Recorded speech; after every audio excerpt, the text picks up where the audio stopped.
Look at that beautiful view this morning. I got a really interesting subject to talk about today. I've made videos about this before, but the guy at the gas station that I just went to,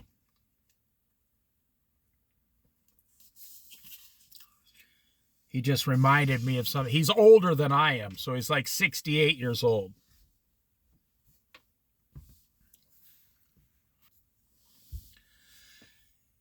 And they got a new machine, a new way to pay at the gas station. So you don't give the clerk your money anymore. Unless you're buying something specifically. But what it is they got a scanner now, and like an artificial intelligence scanner. You put your products on the scanner. You know, it's invisibly scanning them.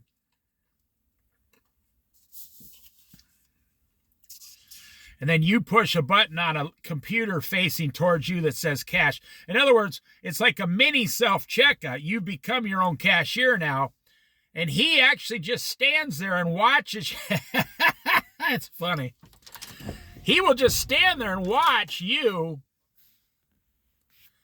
do his job. And I said, "Oh, you got a new thing here." He said, "Yep." Now, I've known him for 10 years. And he's smiling like, here we go again in life. This guy's he said, well, he's almost 70 years old. So for the last 70 years,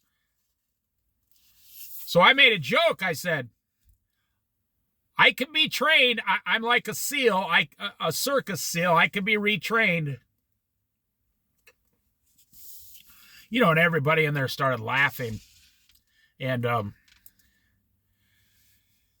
70-year-old guy says, the training has never stopped.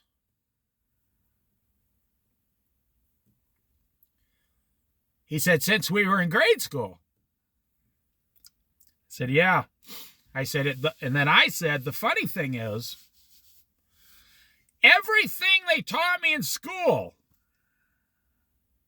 except how to read, write, add, and subtract, multiply, and divide, has never come true. None of it, not one single thing has come true.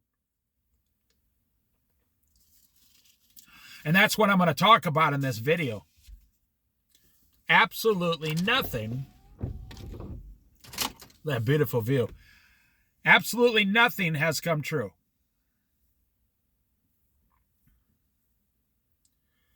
You know, you think 500 years ago, they had better ships than we have today. Well, the ships are just made out of different material. Or for example, you know, everything they taught me about George Washington and Abraham Lincoln when I was in school has never once helped me as an adult.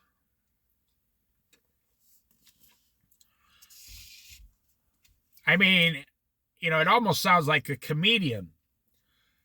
It's like nobody stands around at 40 years old down at the office saying, hey, how about that Abraham Lincoln? Hey, have you read about George Washington again for the 40th time?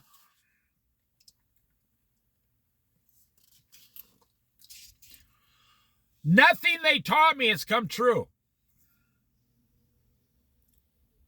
They said on one hand, we're going to have flying cars by the year, 1999. Well, when I was in school, we were supposed to have flying cars. Nobody would work over 30 hours a week. Everything would be paid for. Everyone would be debt-free. Food would grow everywhere for free. Everyone would drive an electric car for about $6,000 for a brand new electric car. All the wars would stop. We were going to get rid of all nuclear weapons worldwide. I remember I was about 12 years old. I think it was the 6th grade, somewhere around there. And I raised my hand, a true story. Because she said, my teacher, who did not like me, she said, what do you kids think about this? The future coming. She says, you're going to be that future. I raised my hand and she looked at me and said, yes, David. It wasn't just me. She didn't like half the people in her classroom. But I said, well, that's not going to happen because that's not what the Bible says.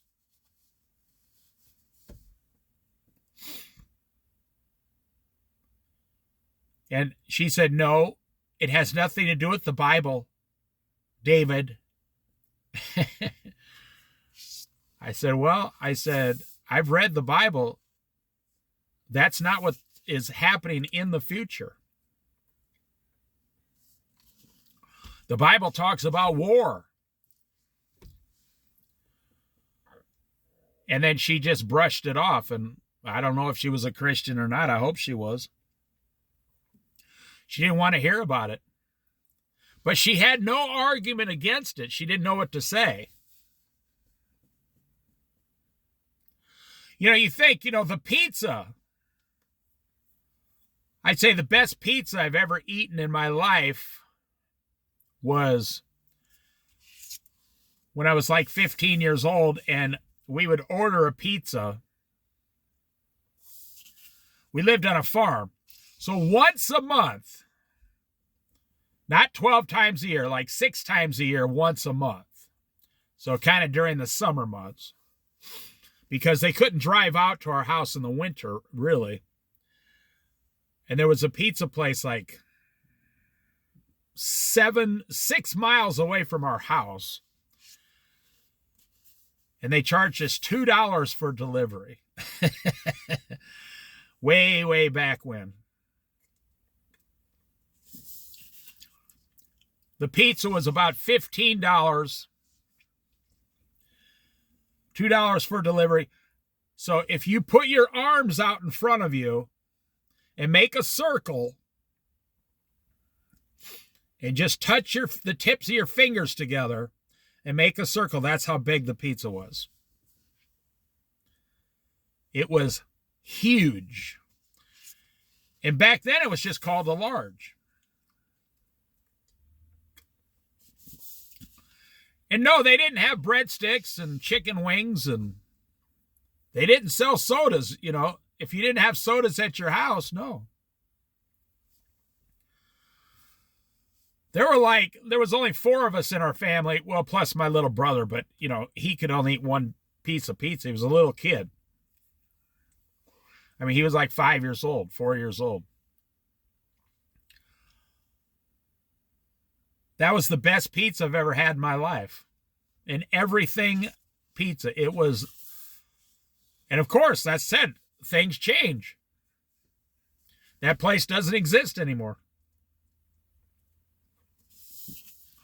Or even if it did, the guy that used to work there and make the pizzas, the dad back then, would be gone, and now the son works there and everything changes.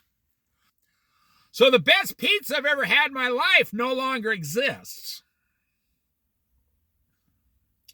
I don't know if you remember when you were younger, milk was different.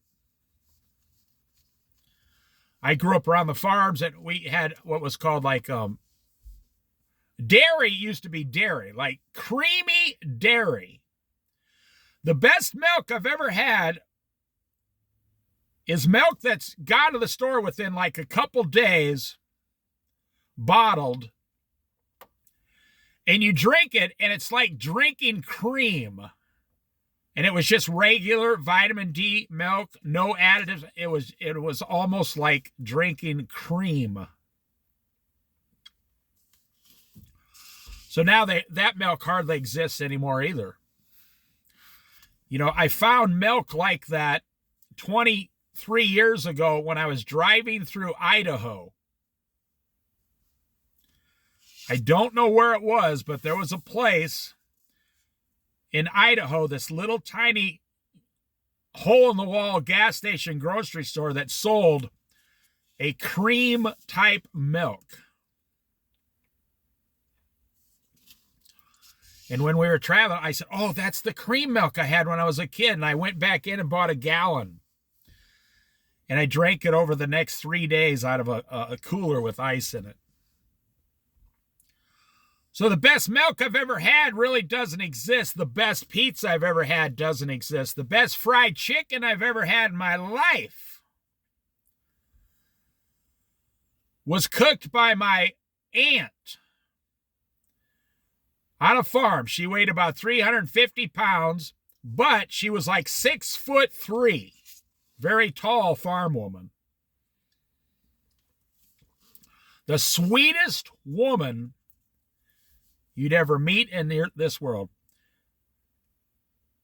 And we'd go up there a couple times a year. She lived like an hour and a half away from us, and they were living on a farm up there. It was my brother's sister, and she was raised during the Great Depression. And she made fried chicken that melted in your mouth like butter. And it was still crispy. I've been cooking my whole life. I was a restaurant manager for 25 years. I've never tasted, even me, I've never tasted fried chicken that good since. So the point I'm making is everything changes, like the Bible in Ecclesiastes says, everything changes, but nothing is new. So a lot of people have trouble. What does that mean, nothing is new? If it's changing, there's something new. No. The way they make boats is changing, but what they use boats for doesn't change. A boat is basically just transportation, a way to catch fish, or just to go out and sit around on pleasure. That's it.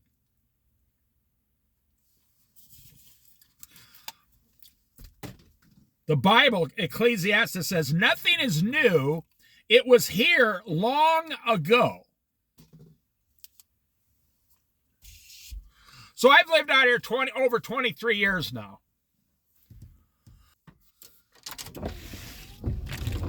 Look at that fog over there. I've lived here 23 years. And I've been coming right down here at least once a week looking at these docks for 23 years. And nothing has changed. The docks are all new. The docks are new. They used to have old broken down wooden docks down here like 15 years ago. There used to be a shipwreck up here. It was an old wooden boat that was just stuck in the water up here. And it used to draw tourists, but they took that away. The trees over there have gotten a little taller.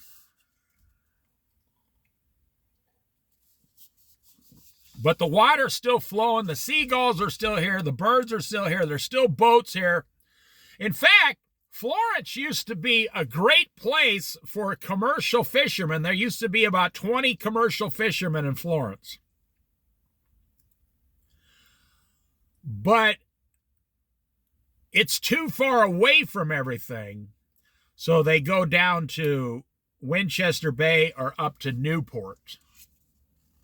That's where all the commercial fishermen are. Or all the way down to Coos Bay and Charleston.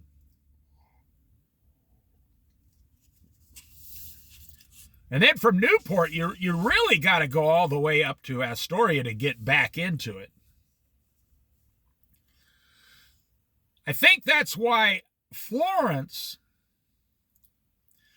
is such a great sports fisherman place. This place has become massive for sports fishermen like Winchester Bay.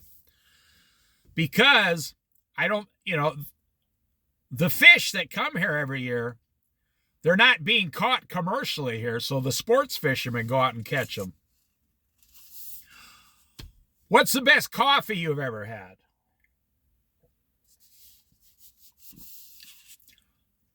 Well, my dad used to drink 2 cups of coffee every day, 2 pieces of bacon, and 2 fried eggs, and 2 pieces of toast. And in his coffee, he'd put a little bit of cream and 1 cube of sugar. And he lived to be almost 70 years old. It wasn't the food that was killing him. It was he worked 60 hours a week driving a semi. But you see, the coffee he drank, they've had coffee for thousands of years. Now you go to like a coffee shop and they put like 17 teaspoons of coffee in your mocha cappuccino. Everything changes, but nothing changes. Nothing is new. It's still coffee. The only thing you did today, instead of putting 99% coffee and a little cream and a little sugar and going about your way, that's healthy. You only have 50% coffee now, or 51% coffee, and you have 49% creams and sugars coming out of the top of your coffee.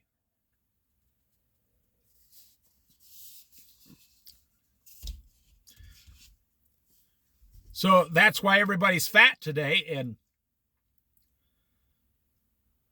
80 years ago, not very many people were fat.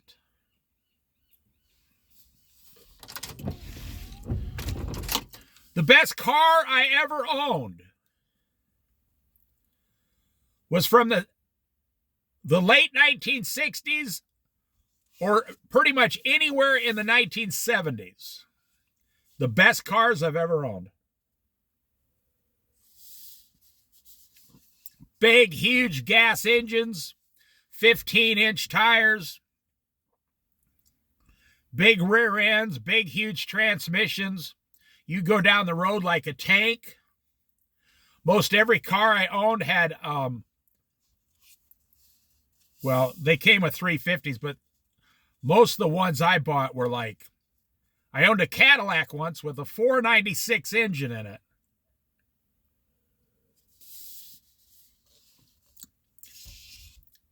I think it was a 77, 78.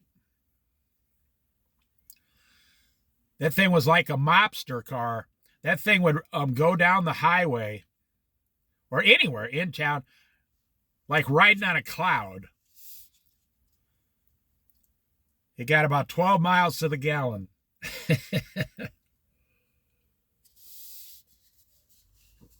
It was like sitting in your living room. The seats were comfortable. I picked that car up from a guy across town for $600. The best car, one of the best cars I've ever owned, cost me $600.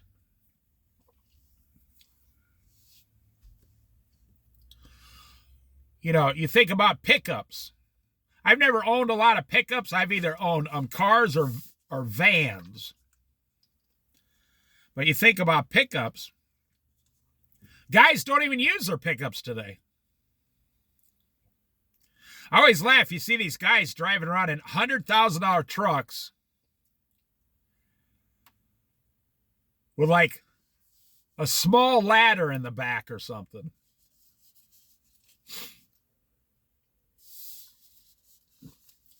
My dad spent $2,000 on a truck, a 1967 Chevy C10,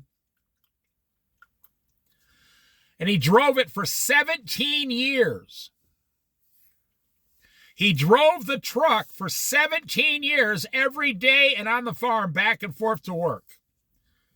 He drove that truck for 17 years.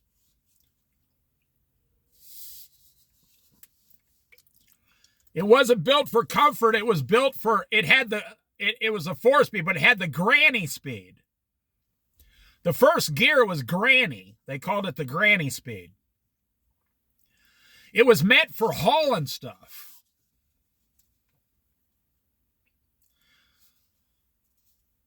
You buy a truck today for $95,000, which I almost can't even fathom saying that out loud. And you don't use the truck except to make yourself look pretty. Oh, yeah, you're a real man. I got a $95,000 truck, and I went to the grocery store and bought some light beer. I'm a real man. I bought some light beer and some chicken and fried rice in my $95,000 truck, and then I went back home. Yeah, right.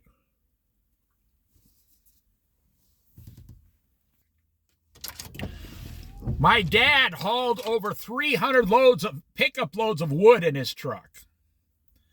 He drove his truck like it was 10 miles to his job to drive a semi. For 17 years, 6 days a week, he drove 10 miles one way, got off work after 12 hours and drove 10 miles back home.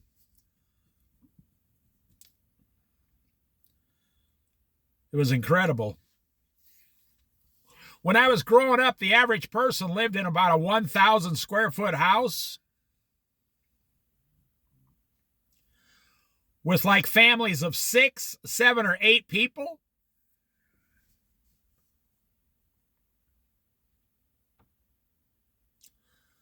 I remember my mother had 3 children. And so I remember someone asking her, "Are you going to have more children?" She said, "Well, no, I had the last one when I was almost 40 years old. So, I mean, she says, I hope not."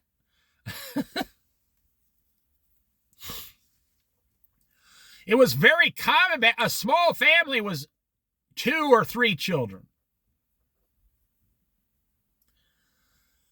My wife grew up in a family with 6 children, and then the dad and the mom, 8 people.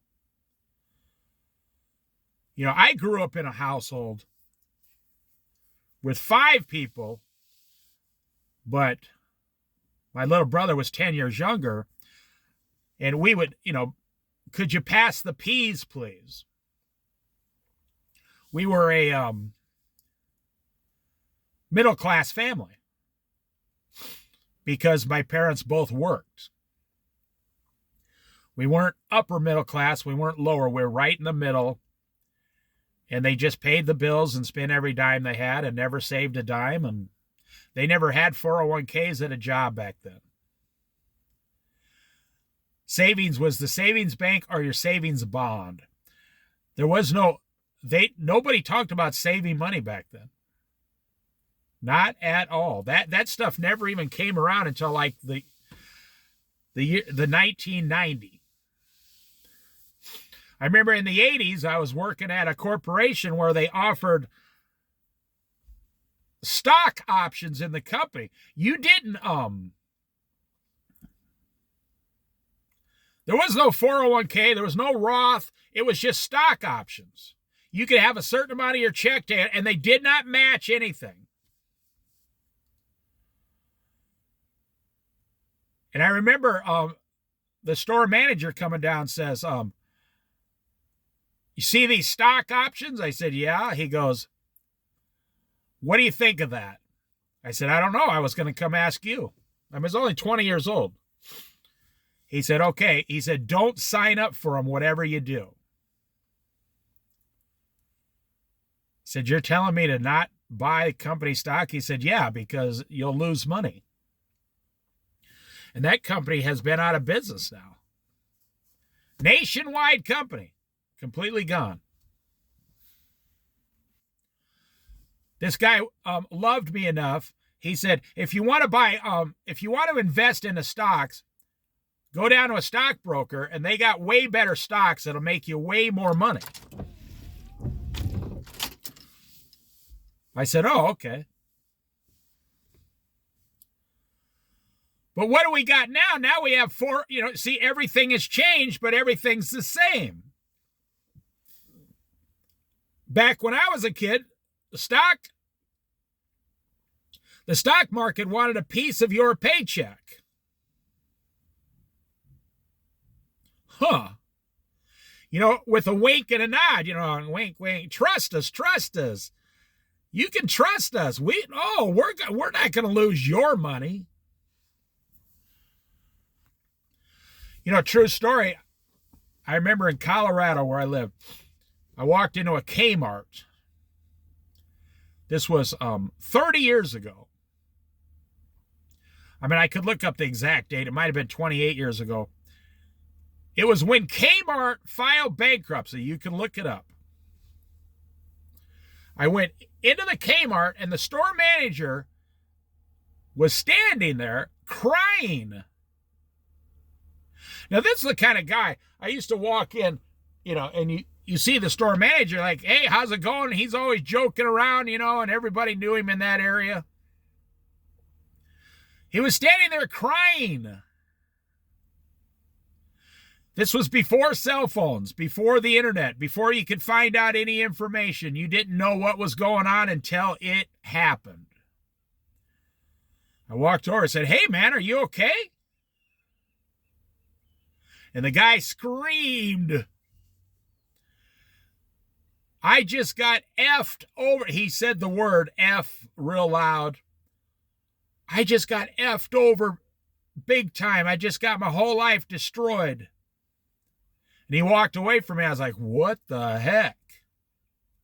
I thought his wife left him or something, though. So one of the employees came up to me and said, Kmart just filed bankruptcy. And the bankruptcy judge froze all the assets, all Kmart stock, everything. The stock market exchange froze the stock, everything. And he just called a broker somewhere and found out that all his shares went down 80%.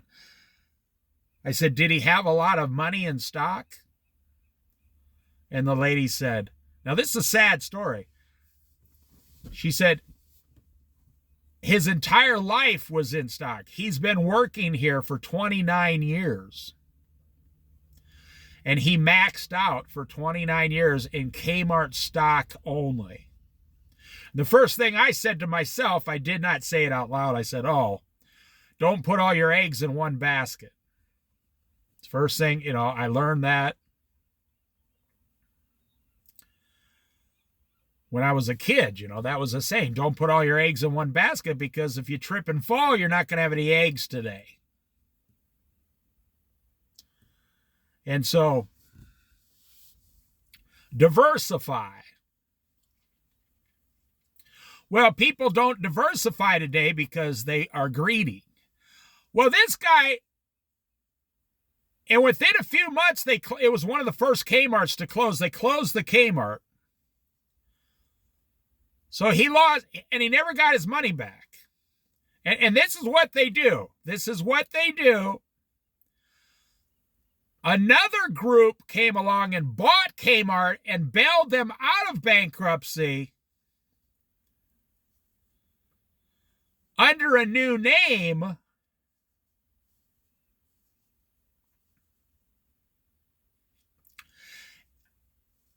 But back then, that voids all the previous stock options and stuff.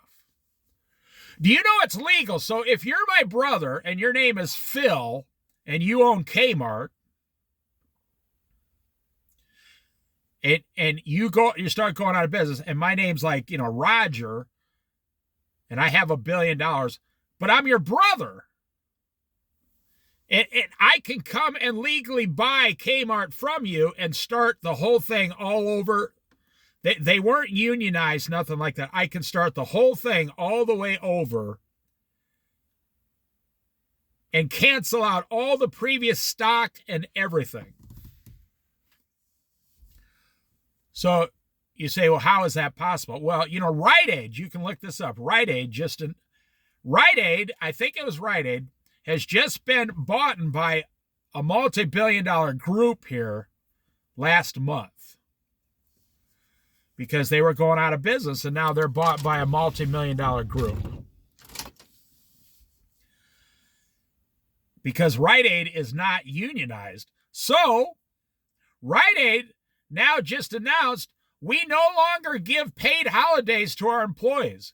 Not the old Rite Aid. Those people are gone. The new owners just announced you get minimum wage to start plus overtime, whatever, but you get no paid holidays and you only get half as much paid vacation after like 3 years you build it up. You can look it up and read the article.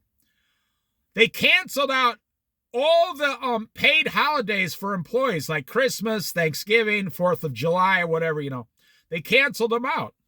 Or Memorial Day. You don't get it. If you work for Rite Aid, you just got screwed, basically. Now, you can quit and go work somewhere else. Somebody else will pay. If you already work for Rite Aid, you can just go to a grocery store and get like a $3 or $4 an hour raise immediately. That's what they've been doing with J.C. Penney's for the last 20 years. And it's called the liquidation process. So you remember the movie Pretty Woman with Julia Roberts?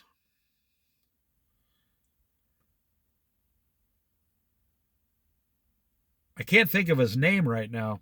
The guy, the leading actor, male actor. In the movie, he had a job liquidating billion-dollar companies and making money. And during the 1980s and 90s and 2000s, boy, that's where the money was. You could sweep in and buy like a bunch of railroad companies or a bunch of old warehouses that had a value of like $20 billion, and you could pay like $3 billion for them and get the whole thing and go through and start scrapping them out and keeping the best of the best. And then you could wait 10 or 15 years until they all doubled in value and resell them. So we're talking about what the guy told me at the gas station. It never changes. I mean, it's always changing, but everything's the same. I said to the guy, I said, wow, that was a whole much better system on how to ring up my cup of coffee. And everybody started laughing. And I said to the guys there, I said, well, what's actually happening is they're just getting rid of one of your jobs. One of you won't be here in 3 years. And they said, yep, that's it right there. That's it. You see, when I go to the local Fred Meyer here,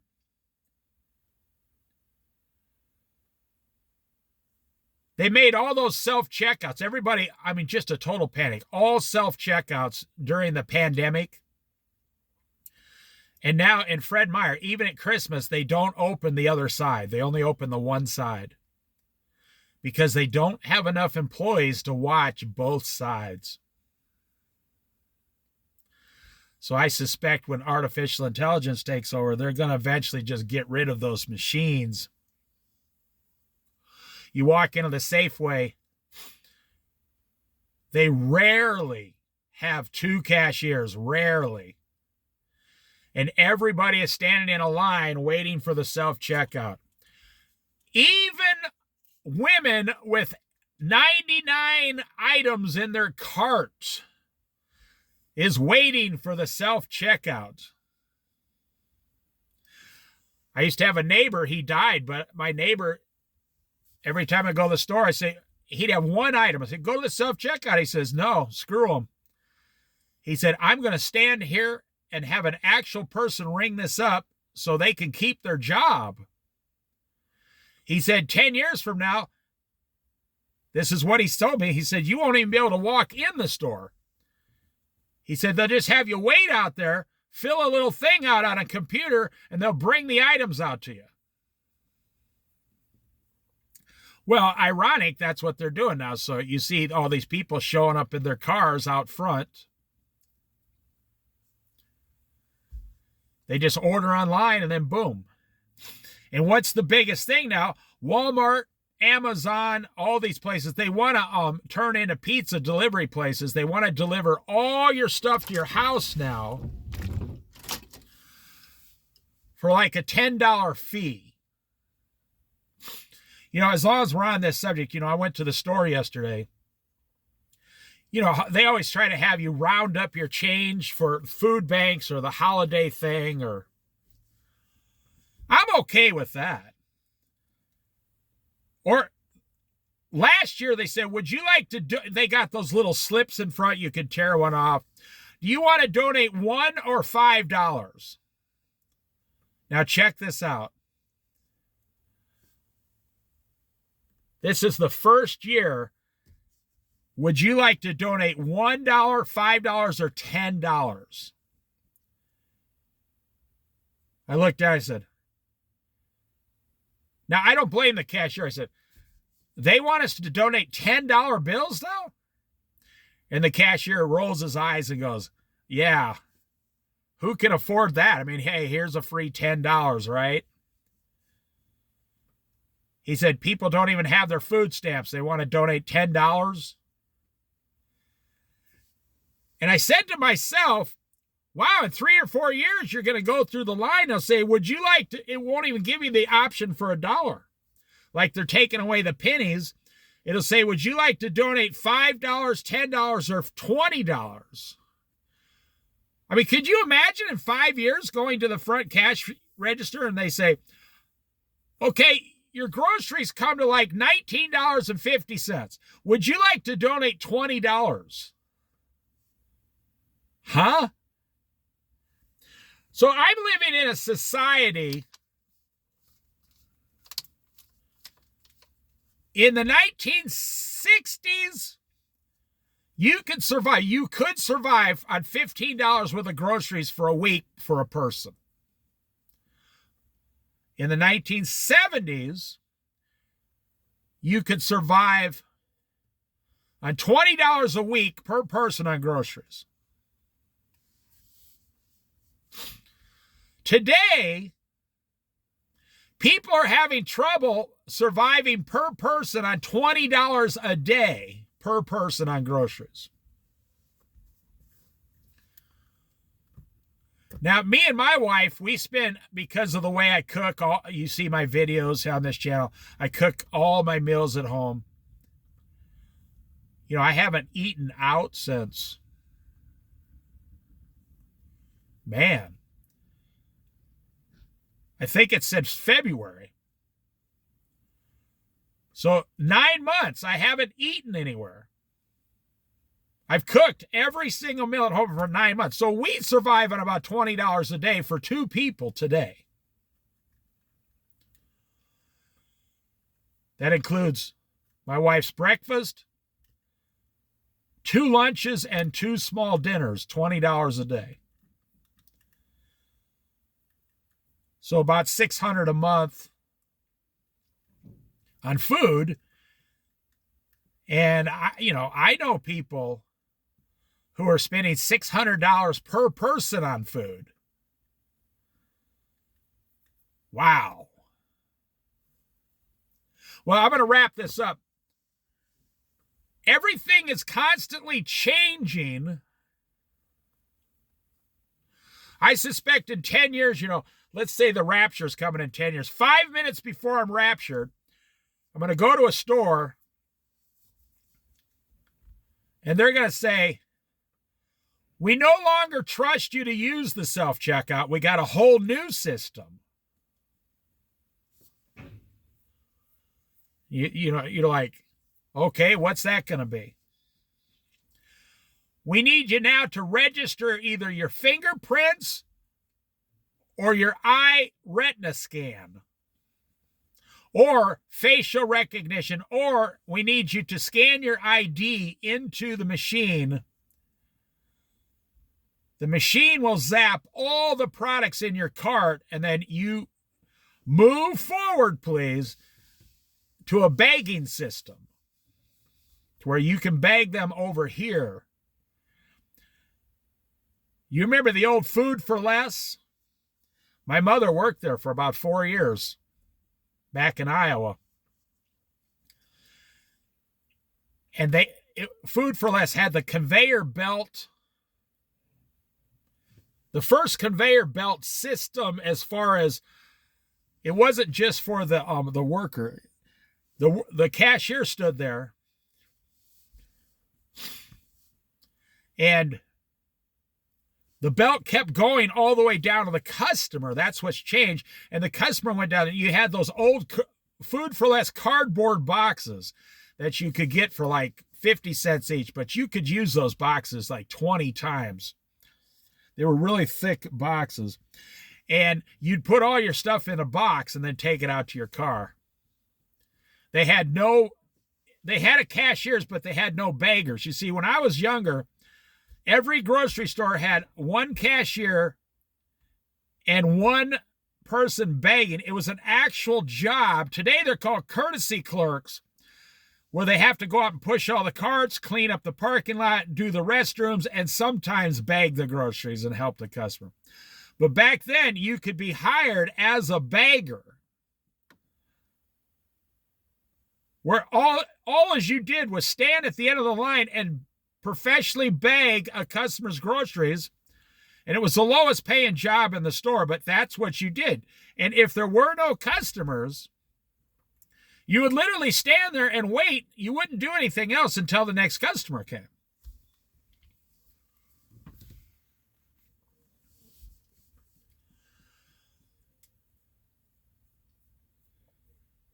I remember my mother working up there, and it was her birthday. And I was driving across town. And, I heard the Lord say, take your mother some roses to her work. So I remember when she was getting about a half hour before she got off work, I went up there and I waited in line, but she was busy. She was so busy, she didn't even notice I was in her line. And I got up and she says, hi, how are you? And she looked up and it was me. She goes, oh, what are you doing here? And I announced, today is my mother's birthday. And I brought her some roses. And all the other female cashiers almost started crying. I've never, I was only like 19 years old, never seen anything like it. And my mother started crying right there at work. And all the other female cashiers stopped what they were doing. There were like 7 or 8 of them in a line on each register. And they all stopped. And I looked over and most of them started crying. They said, oh, I wish my son would bring me flowers. And my mom, she says in a low voice, you're not in any trouble, are you? Said, no, I actually just brought you these flowers. And I said, because I love my mother. Really loud. And all the cashiers, you could actually hear women like wailing. Oh, it was funny. And my dad found out like a week later. He said, well, at least I know you got a talent. And I didn't know what he was talking about. I said, what do you mean? He goes, I hear you know how to make grown women cry when they see you. Oh, man. I said, oh, yeah, you just bring them some flowers and the whole place starts weeping and wailing and crying. And my mother explained it to me. She said, you have no idea what those women go through 8 hours a day up there. Now, that wasn't a job my mother normally had. This was, I'm not making this up, this was during an economic downturn. in America. And she had to take whatever job was available at that time. And there were like 2 or 3 stores in our area that closed, went out of business during the economic downturn. But this place, so then all the customers were forced to go shop at the Food for Less. So then they started hiring at the Food for Less, which was kind of a brand new business in that town back then. And then but she had to drive 5 extra miles to get there. So she didn't like working there. And she asked me, what do you think? I said, take any job you can get immediately and then work on something else. Well, back then you didn't do that. You didn't get a job temporarily to get another job. Because back then when people gave their word, it was just assumed you were going to work here for the next 20 years. Well, how long have I got? About 50 minutes here, 45 minutes. So let me wrap this up. Nothing they told me when I was a kid. You know, that's what I would tell my son about my grandchildren. Teach my grandchildren how to read, write, add, subtract, multiply, and divide. Teach them everything in the Bible.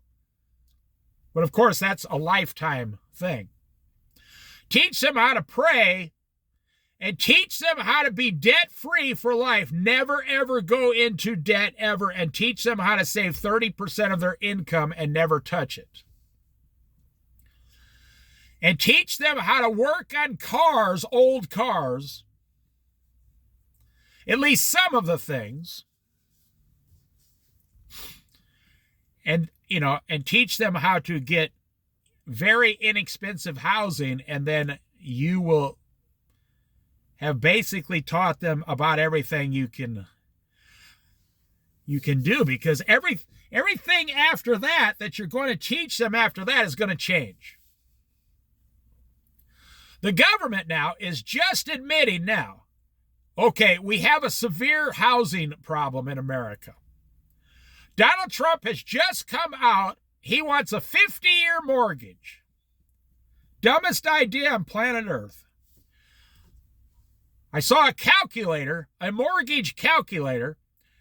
A 50-year mortgage on a $450,000 house will cost $900,000 in interest payments only.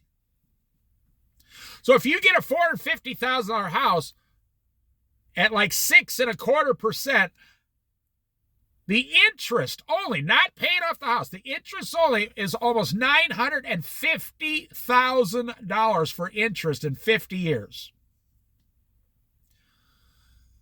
That was Donald Trump's solution. I was really kind of appalled that he would come up with that. He says, well, this is a good option for poor people. And the thing is, you would only lower your payments $300 a month. From a 30-year mortgage to a 50-year mortgage, you only save $300 a month. The solution is simple. Buy 1 acre of land. Put 3 tiny houses on 1 acre.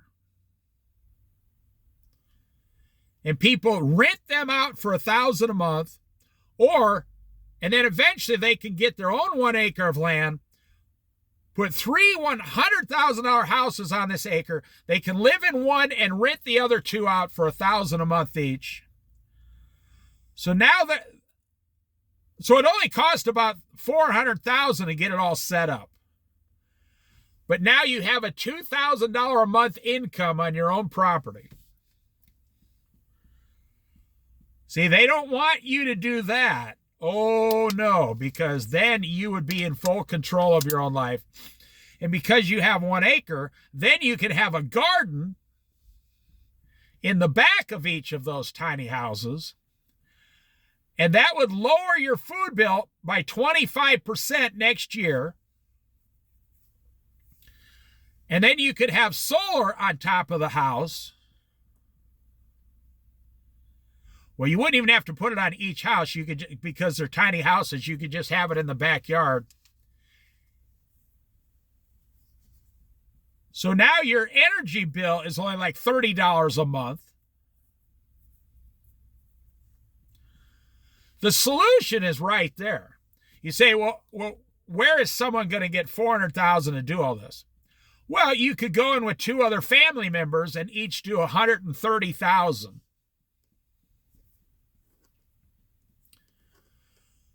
You know, I'll tell you what. Most people don't like hippies. But the hippies, outside of all the drugs they used to take and everything, one of the best ideas they've ever had was communal housing. Now, what I'm doing is, I'm not saying you live in the same house with strangers, no. I'm saying you go from these 3,000 square foot houses back down to an 800 square foot house.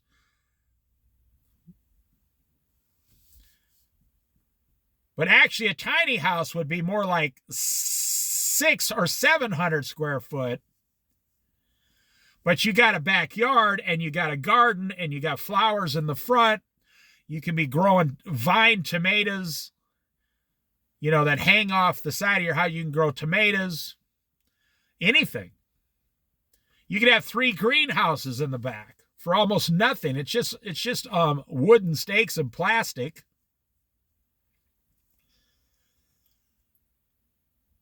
And now you own your house. You own 1/3 of an acre. You're always going to retain the value, and you're always going to, and you're going to be able to live on less than $2,000 a month. See, we have to get to in this country, we have to get to the point again in America today where a family can live on less than around $2,000 a month.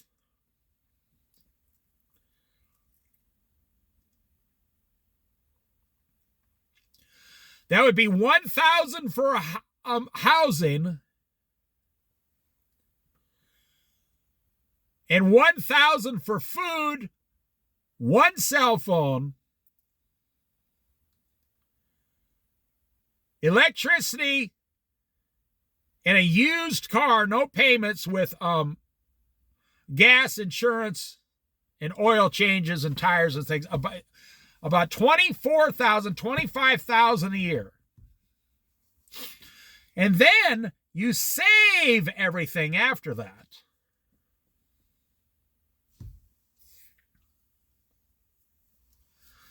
Well, I really don't have much else to say about it. I mean, I could keep going, but everything's changing, but the purpose of the change stays the same. So, you know, why does things change? Well, because why do we not use, you know, the best cash register I've ever ran was like an old 1980s Casio calculator. You know, they're actually still very highly sought after in small businesses if you can find an antique one of those. Casio came out with cash registers and a little change drawer, and these things never, ever broke. And you would run these things hundreds of times a day through a restaurant. They never broke. They never broke. They were the simplest things. They had an electronic board in them. You could just replace it, and you'd have a new cash register. You know, now, yeah, let me talk about that a second. So how did people exchange money 100 years ago? You'd go into, you know, a small store in a small town. How did people exchange money? Well, they had what was called a cash box underneath the counter that had a big lock on it. And the customer would come in and you'd unlock the drawer and open it. Say, okay, that's $6.50. Okay, out of $10.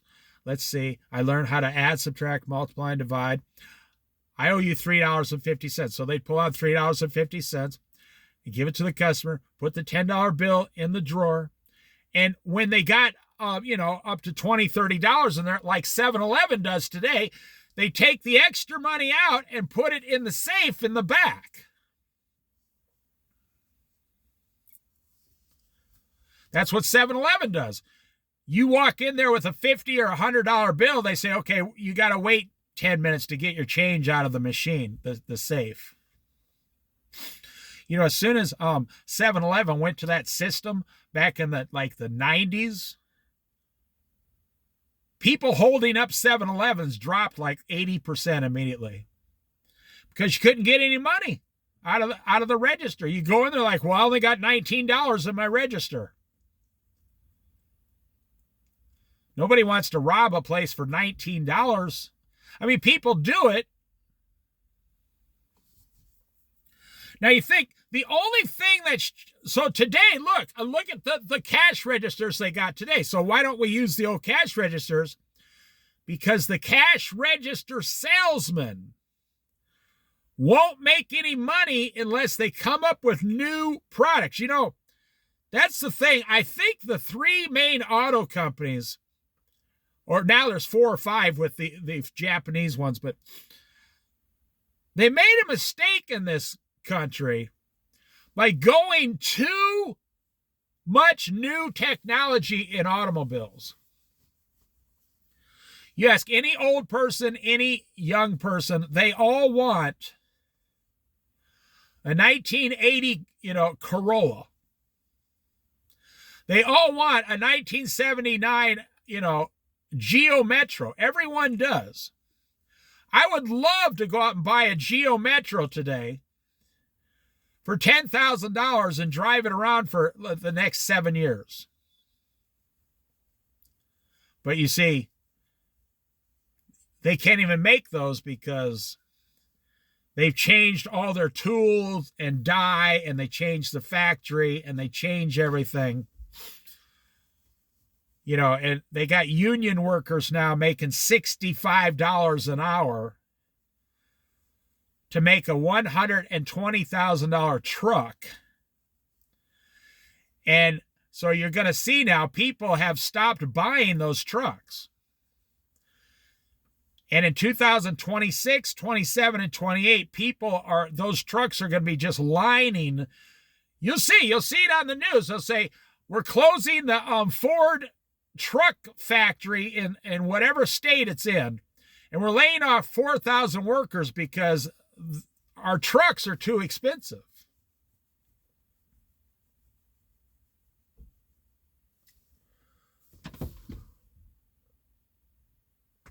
So every single thing is always constantly changing. I will end this video with talking about the book of Ecclesiastes and what it says. Everything's changing, but everything stays the same. Everything since the day I was born is changing. Well, there's only one thing that doesn't change, and that is God. God says, I never change. I'm the same yesterday, today, tomorrow. That's the greatest thing about God, or one of the greatest things. God will never change. You can always count on him. And the thing about God, he doesn't change his system either. Well, he's perfect. Perfection cannot change. There's no need for it. Why would he? Perfection is perfection. But perfection cannot change. And doesn't want to change, and there's no need to change. The same God, the same Lord Jesus you know on this earth is the same Lord you're going to know in heaven. He's the exact same God. The things he tells you in the Bible and through prayer and reveals to you personally the truth through the Holy Spirit, That's the same God you're going to see in heaven. Exactly. When you see God, it'll be like seeing an old friend that you know a lot of stuff about.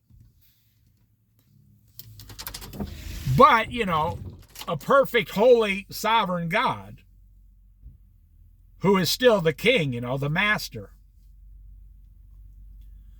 And you will want that in heaven. That's exactly what you want. That's actually that's a good way to end this video. That's exactly what you're seeking on earth. And that is where all your conflict comes in on earth as a Christian. You know a perfect God on this earth. So you're trying to seek that same perfection on this earth. And it doesn't exist.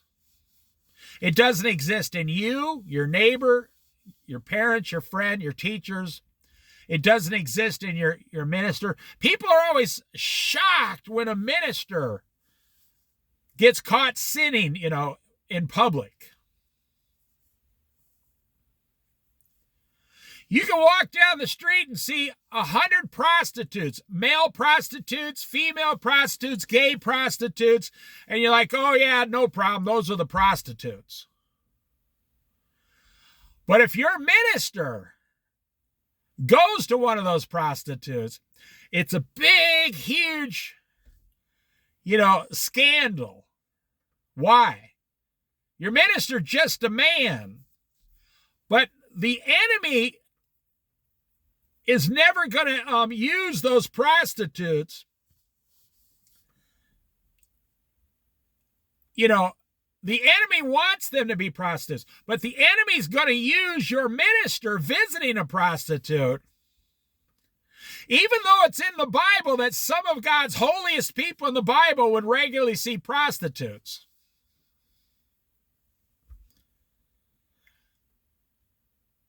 The enemy's going to use your minister to try to weaken your faith, because you see your minister as like a holy man. And that's just simply not true. He's just a man, just like you're a man. It's just a man who is doing the best he can to read the Bible and pray and raise his family and run the church. But if you hold up your minister, if my minister's not perfect, your minister puts on his pants and his underwear and his shoes and his shirt, and he's got to go to the bathroom. He's got to buy toilet paper. He's got to cook his meals. He's got to clean the toilet in his house. He's got to brush his teeth. He's a man. Well, you see, that's what I see the enemy here is always changing everything. And it really is to weaken your faith. Now, it doesn't bother me. When I see changes, it makes me laugh. Like I said, 1968, my mother would send me into the post office with 50 cents to buy some stamps. And I was 6 years old. And I thought it was a big, huge thrill going in there by myself, I had 2 quarters. When I was, so now later on, I go in the post office 10 years later, buy stamps. They double the price, but now I got to stand in line. Now there's more people. Then 10 years later, I got to go and buy stamps. Well, they went through a phase that they didn't want to give you stamps. Now they want to just stamp it on there. Then 10 years later, you go in and there's only one person working now instead of 3 or 4. So now you got to wait 3 times longer and pay twice as much. But what is the purpose? I'm just going there to buy stamps, man. So why does the government keep changing everything? The same reason. Why does the grocery store keep changing everything? Why does your laundromat change everything? Why does everybody change, because we're all fallen creatures, fallen short of the glory of God. We're all evil, every single one of us.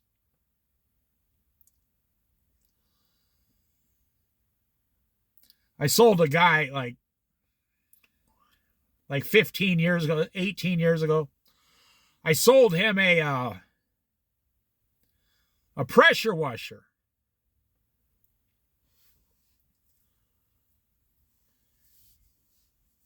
And I said, I know you're a Christian. I'll just give it to you for $80.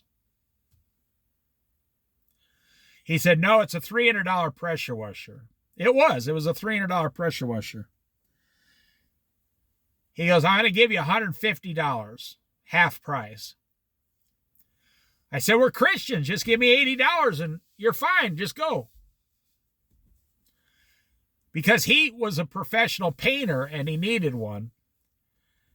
And he sat there kind of quiet and he said, no. He said, the Lord is telling me right now that I'm to give you $150 or I'll be in trouble. I said, oh, okay, well, if you said the Lord told me to give you have you give me $150, then I won't argue with you. He said, okay, he says, I really don't want to. He said, I don't want to get in trouble with the Lord over $70. I was asking $100 for it. I told him I'd sell it to him for $80 because we're both believing Christians. And then he said, no, I got to give you $150 because the Lord said $150. And I didn't need the money. I wasn't selling it. I was selling it because I didn't use it anymore. I bought it because I painted some houses over a 3-year period. Some of my friends wanted their houses painted. Let me tell you, don't ever tell anyone, your friends, about the skills you have. No. Not let, they're going to come up with ways.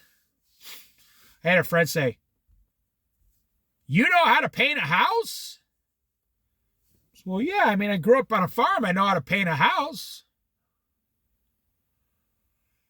And that's how it started. I painted like 6 of my friends' houses. All by myself with a brush and a pressure washer and a brush. And they all paid me. They paid me half price. And I paint them by hand. They said, they didn't believe me. They said, well, let me get some estimates first, and then I'll see if you're telling me the truth. I said, listen, these guys are going to charge you $3,000. They're going to pressure wash your house, come back a few days later, and your house will still be kind of moist. They're going to tape off your house and spray it. They're going to spray paint your house with a paint sprayer. And the paint going on is not thick. It's going to be really thin. It's not going to give a really good coat to your house. And that thin layer will wear off within about 8 to 10 years. What I do is I use an old farm brush. I said, we're going to put almost twice as much paint on your house. I'm going to paint your whole house twice with a brush. It only takes 10 days. And then I go back and do all the trim twice with a small brush. And I only charge like $1,500, half price. But they buy the paint. And I bring the pressure washer and the ladder and the brushes, and I use the tools, but I pressure wash the house, and then I come back 10 days later after it's completely dry. And the whole process takes about 10 days, and I'm at their house for about 10 days, only about 6 hours a day. Only takes like 60 hours to paint a whole house twice if you know what you're doing. And when it's done, they're like, wow, that looks fantastic. Now, the guys spray painting the house, they'll have your whole house done in 3 days. The 5 guys show up, boom, 3 days, your house is done, and they're leaving. They're going to the next job. And you're writing them a check for $3,000. But if you just go to work, I told all my friends, just leave me alone. Go to work and stay out of my way. I don't need to go in your house. I just go to work. Now, most of my friends left the door open so I could use the bathroom. Well, not most of them, every one of them.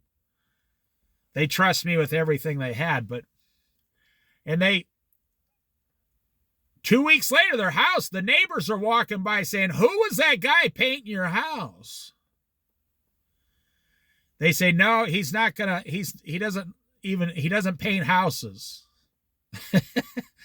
It's funny. Who was the guy painting your house? Just some guy. He doesn't want to paint houses. He's just some guy that was doing us a favor. He doesn't want you to call him. And they're like, oh, we'll give him $3,000 to paint it that way. The neighbors would be walking by and they'd say, why are you painting that way? And I'd explain it to them. You know, I'm up on a ladder like 15 foot in the air, and well, this is how it works. Can I get you to paint my house next? Say, no, I'm not a painter. I'm just an old farm kid. You know, I just learned this back in Iowa. I don't paint houses. If you paint for other people, all of a sudden, you know, you got to get insurance. You got to get a number. I was just painting for, like, you know, you got to get a CBC number, whatever it's called. You know, people take very seriously if you screw up their house. Put it that way. Someone could sue you. We don't like the paint color. We're going to sue you. That's why I make them go down to the paint store, pick out the color, and they buy the paint. So I painted my one friend's house, and the paint job is still on there 20 years later. And the house looks fantastic. 20 years later, they've never painted the house again. It looks great. It looks like 80% new because of the process you put on it. Okay, well, you see, that's a good way to end the video. I learned how to paint that way in the 60s and 70s by watching my grandparents and my parents and so on, my uncle. Well, now, you know, today they have paint sprayers that put a really thin coat of paint on your house. Well, I'll tell you what, they don't charge $3,000 anymore. No. They charge about $6,000 to $8,000 to spray paint your house. Man, that just blows my mind. You know, I looked up once how much it costs to get a new roof on a house, and you need a roof every 25 years if you're lucky. So if you own a house during your 30-year mortgage, you're going to have to buy a new roof for your house. But I know in the old days, they used to put metal roofs on barns and sheds out in the field. And it was like that corrugated metal, and it never rusts, and you just paint the metal every 3 or 4, maybe 5 years. And it never rusted, it never leaked. And it just, you know, it was metal. It was like 10% of what a roof cost. I says to my dad, I said, how come they don't put metal roofs on houses? He said, well, they're actually starting to do that. In the future, they might do that. He said, because growing up on a farm, he said a metal roof is way better than the material they use today. You know, you put down plywood, then you put down the tar paper, then you put down the shingles. That's where everybody screws it up. That's why your roof leaks, because the shingles, if they're not laid correctly, they don't actually keep all the rain off your house. And then, if it's windy, your shingles will lift a little, and the rain gets up underneath your shingles. And now over time, the plywood starts to rot away, and metal doesn't do that. Metal, when rain hits metal, it repels metal. I mean, the metal repels the rain, the water. The water bounces off it. I thought, well, back then, a roof was like $10,000, but a metal roof was like $2,000. Like, why are people using metal? Well, because, out on I kind of got off subject here, but like in an old chicken coop, you'd put a metal roof on there and the thing would last 50 years. The wood on the chicken coop would go rotten before the metal ever did.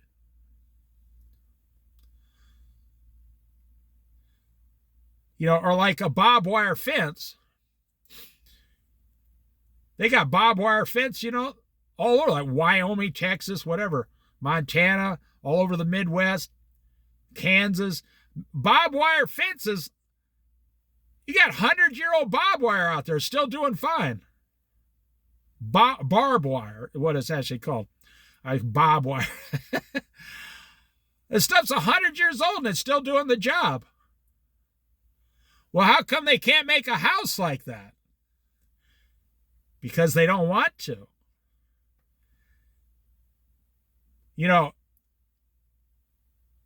Japan and China both learned with electronics. Do you ever wonder why you buy something and in 3 or 4 years, it just completely stops working and you got to go buy another one? And like every 3 years, you got to go buy another one. You're like, why does this always stop working? It's designed that way. And they've proven it. You can look it up on the internet. It's been proven. And how do they design it to only last 3 or 4 years? By the thickness of the wire they use inside. You take headphones, right? The one with the cord. You ever wonder why the cord always breaks within a year? It's you think you're getting a good deal. It's the thickness of the wire inside the cord. The thicker the wire they use, the longer the product will last.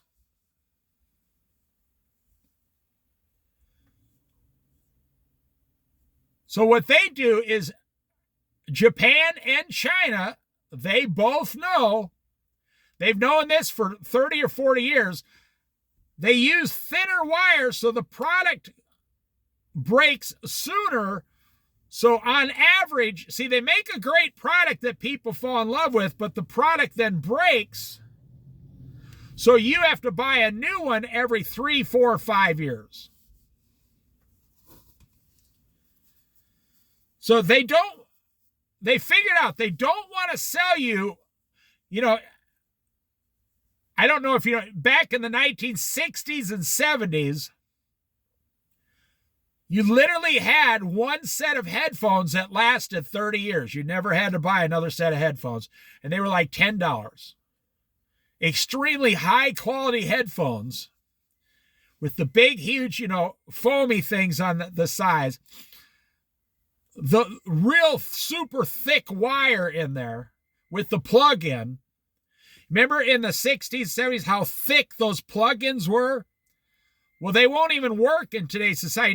Now they got the plug-ins that are like on your phone. A third the size of the plug-ins back then. But back then, the product lasted 30 years. I mean, you'd have a set of headphones for 30 years. They still have VCRs that are still working in people's houses. They still got VCRs. They still work every day. Because when they did the electronics, they used thick wire, high-grade thick wire. Today, they know through trial and error, science, put it that way. The engineers in Japan and China can tell you exactly how long the wire they're using today is going to dissolve and disintegrate inside the product, and you'll be down to buy another product. So in Ecclesiastes,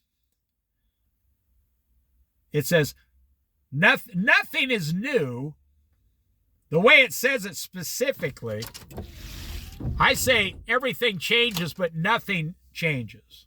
I say everything changes, but everything stays the same. The way Ecclesiastes says it, nothing is new under the sun. Everything has been here long ago. So that's the best way to end this video. Everything I do today, I was doing in the 1960s and 1970s, almost identical. But today, it's just under a different way that they want you to do it. Which is funny because math, the Bible never changes. The language has rarely changed. Math doesn't change. 2 plus 2 is 4. 4 plus 4 is 8. That's as high as I can go. That's no. 8 plus 8 is 16. Okay, that's as high as I can go right there. So think about it. Everything I use today was here before, but it was simpler. It was way easier. It was easier to cook chicken back then than it is today. And the chicken tastes better. And the chickens weren't full of chemicals and stuff. Hey, did you hear that after the first of the year, Doritos and Cheetos will no longer use the orange dye? They won't do it because it's been outlawed now. So for 50 years, they've been using that orange chemical that makes people sick over 50 years. And now they finally have admitted we're going to take the orange dye out of our product. Wow. I mean, I could go on and on about the food companies. There's been almost no regulation in the last 100 years. It's incredible. So whatever I'm doing today, whatever you're doing today, you were doing 50 years ago. You got in a car and came home from the hospital, but you got in a car like a 1950s, 60s, or 70s used car that had a 2-barrel carburetor and a 318 engine, and you just went home 35 miles an hour from the hospital. Today, they advertise, electric cars will go from 0 to 100 in 3 seconds. Why would you advertise that? You're not allowed to go 100. Do you really want to go from 0? You ever notice they say you could go from 0 to 100 miles an hour in an electric car in 3 seconds, but they never tell you how many seconds it's going to take to slow down and stop. So in 3 seconds from now, you're doing 100 miles an hour and there's a brick wall in front of you. Are you going to stop in 3 seconds? No, it's going to take you like 12 seconds to get that thing to stop. And you're going to go right through that brick wall. So why do they advertise? Hey, this electric car is so much better than that 1955 four-door Chevy. This electric car will go from 0 to 100 in 3 seconds. But that 55 four-door Chevy, it'd take, 4.5 minutes to get up to 70 miles an hour. Pretty much. And you think, you can go downtown today and buy a 1955 four-door Chevy used that runs fairly well for about $20,000. That runs great and it'll last you 20 years.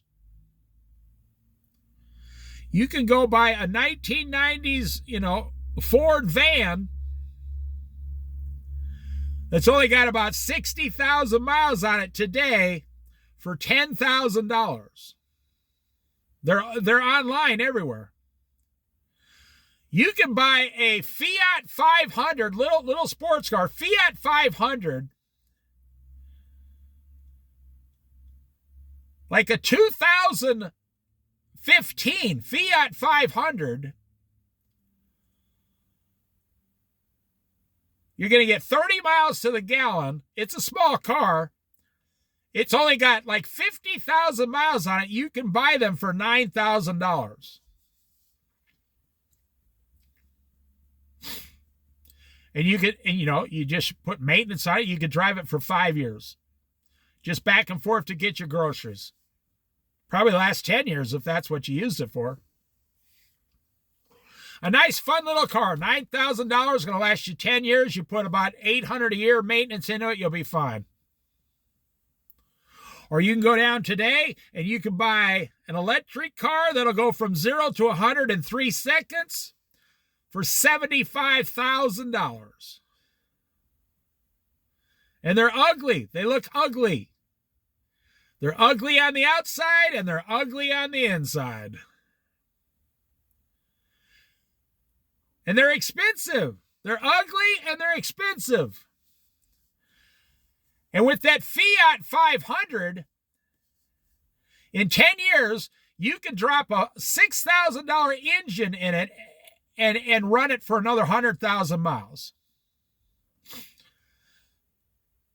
In 7 years, you have to drop a $15,000 battery in your electric car.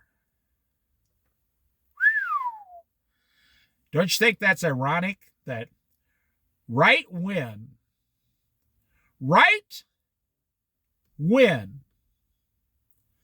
you just get it paid off on a 7-year loan, you need a new battery? Wow. And that's what I'm saying. They're saying, oh, this is progress, man. We got a different way. Now, what did you do in your 55 Chevy? You went to the store and you went to work. And then you went to a movie with your family on Saturday. And you went to church on Sunday. What do you do with your $100,000 Ford F-150? You go to work, you go to the store, you don't go to the movies anymore, you don't have fun doing that, and you rarely go to church. You're doing the exact same thing you did in 1955, except in 1955, you could buy a brand new 1955 Chevy for, what was it, about $6,000 or $7,000?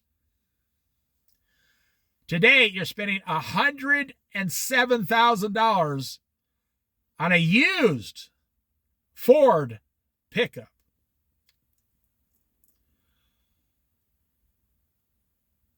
So why? See, that's what Ecclesiastes says. Nothing is, you can look it up. The book of Ecclesiastes in the Bible, Old Testament, it's a very short book. Nothing is new under the sun. It has been here long ago. And, I had a person tell me, no, computers are new. I say, what do you use a computer for? They say, well, in the beginning, we used computers for adding, subtracting, multiplying, dividing. Yeah, well, what did they use 1,000 years ago? Like a Chinese, a Rubik or Arabic, a counter. They had pen and paper. They just write it down and figure it out in their head. Yeah. But I use my computer today for entertainment. Well, they have entertainment ever since man has been, created. They have entertainment the last 6,000 years. Yeah, but I play video games on my computer. Well, in the old days, in the 1960s, we went out in the yard and played games. It's the same thing. You're still playing games, except we used to get exercise. Well, yeah. See, that's what it's saying. No matter what you say today, it's not new. Well, yeah, we got cars, transportation. They had horses and donkeys and mules and carts back then. They still had transportation. Yeah, but I can go 1,000 miles today in my car. Yeah, but they didn't need to go 1,000 miles back then. There were no roads. They just lived within their region, their community.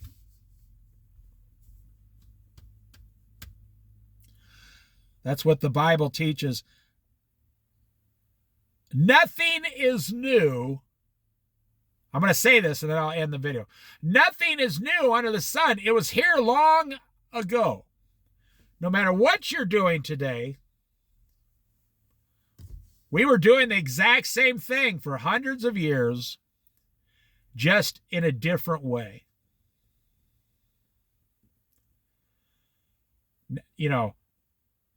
Food is the biggest thing. Today, you go to a drive-thru to get your food, which is sad. That's how they control you. 60 years ago, a lot of people grew their own food. 100 years ago, everybody grew their own food. And 150 years ago, there was no option. Everybody grew their own food in one form or another, or went out hunting for your food, or fishing for your food.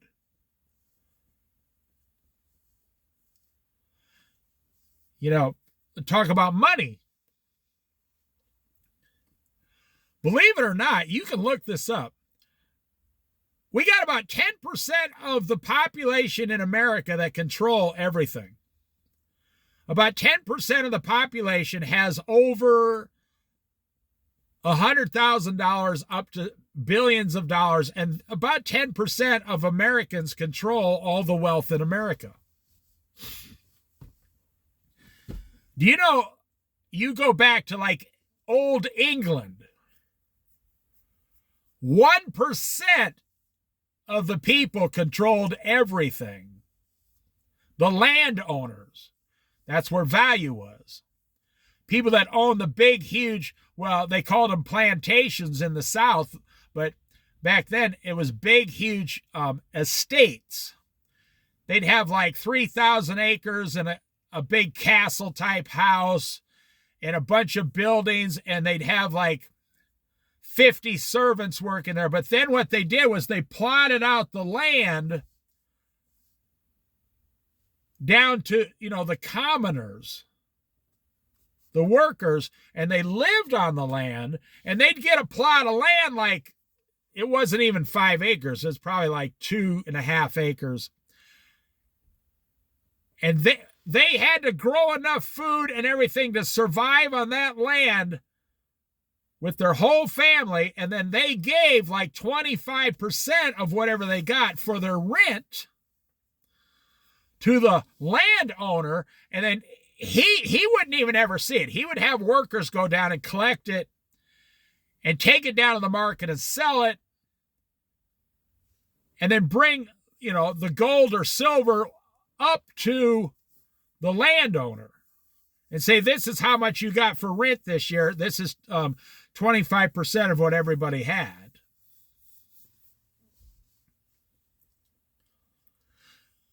You are far worse today because your rent is set in stone. Doesn't matter how much money you make. There's people today, they cannot afford electricity. Or somehow they can go down and get the rent.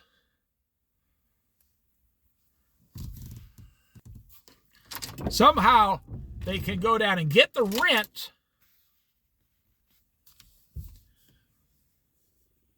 But when they go to the electric company, they say, oh, you have horrible credit. We can only give you electricity if you put down like $300 deposit. And they don't have $300. But their rental agreement says you got to get the electricity on to live here. And they say, I don't have $300 for an electricity deposit. Because listen, they paid $80 to get their credit checked at 4 places. So finally, someone says, okay, we're going to rent you an apartment. We need first month, last month, and a cleaning deposit. So if your rent's $1,200, we need $1,200 plus $1,200 plus $600 cleaning deposit. We need $3,000 to move in on your first month. And then most people, when they move, they got to buy a new bed. There's $1,000. And they're moving in. They got to pay $1,000 to get their stuff moved across town. I mean, to move into an apartment today can run up to $5,000. And that's what the Bible's teaching. Nothing under the sun is new. At least the purpose of it isn't new. It's just the way you do it now is newer, N-E-W-E-R, newer, which is screwing you over basically in America. Now, I will end you with this one thing. I think it was Charles Schwab, not Charles Schwab, but I think it was Forbes. Anyways, one of the biggest bond funds just announced their 10-year forecast for the stock market. They said, we predict in the next, this is what they're planning, and I'm going to make a video about this right after this one.